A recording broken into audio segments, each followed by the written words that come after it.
সাহাবায়ে কেরাম রিদওয়ানুল্লাহি তাআলা আজমাইনের মধ্য থেকে কেউ কেউ, আবু হুরায়রা রাদিয়াল্লাহু তাআলা আনহু, আরো কোন সাহাবীর আমল বর্ণিত আছে যে জিলহজের প্রথম দশক শুরু হলে তারা বাজারে চলে যেতেন। বাজারে কেন যেতেন ভাই?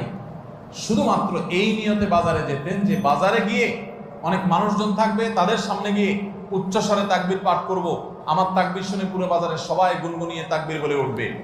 এই উদ্দেশ্যে শুধুমাত্র কোন সাহাবী বাজারে যেতেন এবং যে বলতেন আল্লাহু আকবার, আল্লাহু আকবার, লা ইলাহা ইল্লাল্লাহ, আল্লাহু আকবার, আল্লাহু আকবার, ওয়ালিল্লাহিল হামদ। আমাদের বাসা বাড়ি, আমাদের ব্যবসা প্রতিষ্ঠান, আমাদের শিক্ষা প্রতিষ্ঠান, আমাদের চিন্তা চেতনা, মন, মগজ, দেহ, মস্তিষ্ক সবকিছু ইবলিস নানাভাবে আমাদেরকে প্রভাবিত করে রাখছে।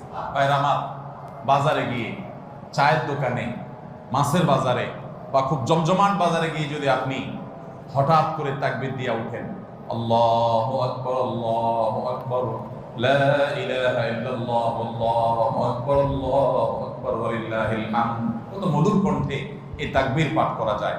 আল্লাহু আকবার, আল্লাহু আকবার, আল্লাহ সবচেয়ে বড়, আল্লাহ সবচেয়ে বড়, লা ইলাহা ইল্লাল্লাহ, আল্লাহ ছাড়া সত্যিকারের কোনো মাবুদ নাই, লা ইলাহা ইল্লাল্লাহ, আল্লাহু আকবার, আল্লাহ বড়, ওয়ালিল্লাহিল হামদ, আল্লাহ বড়, আল্লাহ বড় এবং তার জন্য সমস্ত প্রশংসা।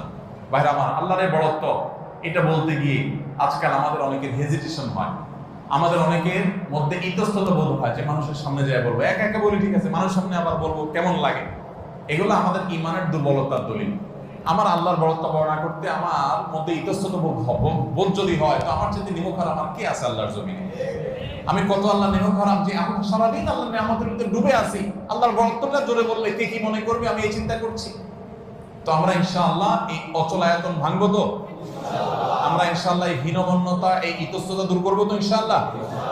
ভাইরা আমার, টার্গেট করে করে বাসায় যাওয়ার সময় মোবাইলে অ্যালার্ম দিয়ে দিয়ে লিখে লিখে রিমাইন্ড করে করে তারপরে আমল করব, মনে থাকবে তো ইনশাআল্লাহ।